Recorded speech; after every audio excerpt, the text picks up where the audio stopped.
Y'all, look at this sunrise. Yeah. Let me tell y'all something about marigolds. I ain't even halfway done yet. I'm almost halfway done. But my neighbor likes to mow everybody's lawn on our side of the block because he got a new toy. He got a riding lawnmower. He tells me I don't have to pay him. Okay. We'll give him a food basket at the end of the season. Probably with a gift card, he can take his wife and his children out. But let me tell you about these marigolds. I'm sitting here weeding. Let me show you something. This is my garbage can. It is almost full.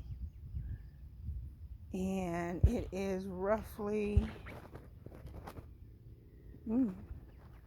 7:18. So I've been out here for an hour. I'm almost halfway through. Lord Jesus. But anyway, so my neighbor mows the lawn.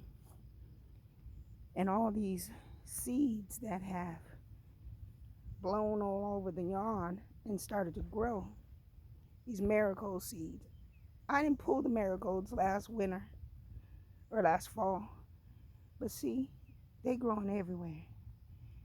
Outside of the area I planted. If y'all want to choke out some morning glory, and those who know morning glory is hard to get rid of once you plant it. The key is this. Pick the flowers once they're spent, once they die, before the seed pods have a chance to mature.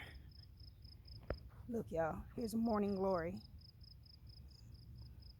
Now, before this tree was cut down, I thought it'd be cute. Plant some morning glories around it.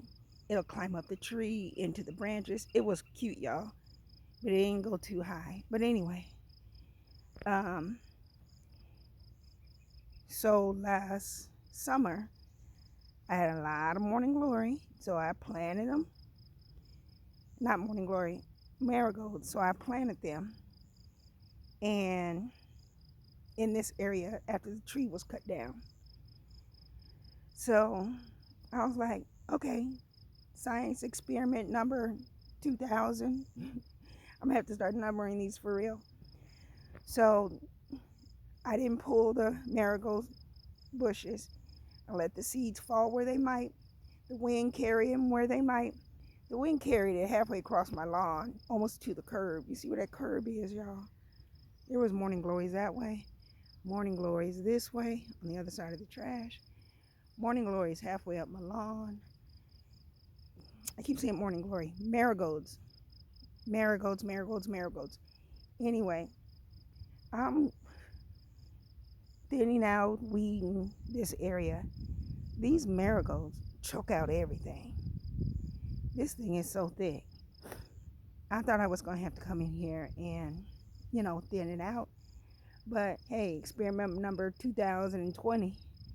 We're going to see survival of the fittest when it comes to these marigolds.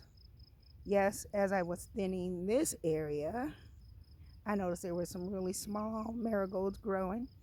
They ain't gonna see the light of day because these bigger ones, they is hogging up all the sun. I definitely have not had to water a lot here, only at the beginning of the season. But yeah, and marigolds are good because they are drought resistant. Now, they ain't Frankenstein, y'all. They ain't gonna come back from the dead. If they start drooping and looking bad, you should water them. But anyway, to get back to my point,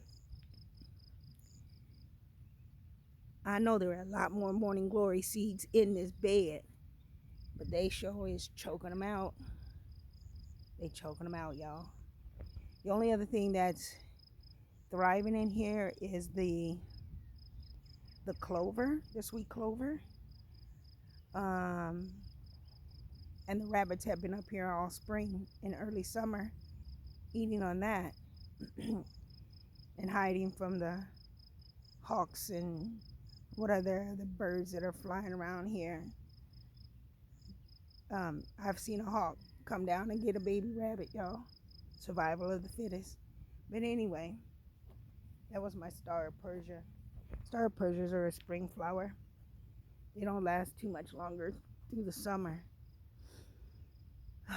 Anyway, let me get back to weeding because I see that one needs to come out. The old marigold stems are decaying, but I'm going to pull the tall ones out. Y'all have a good one. Talk to you later.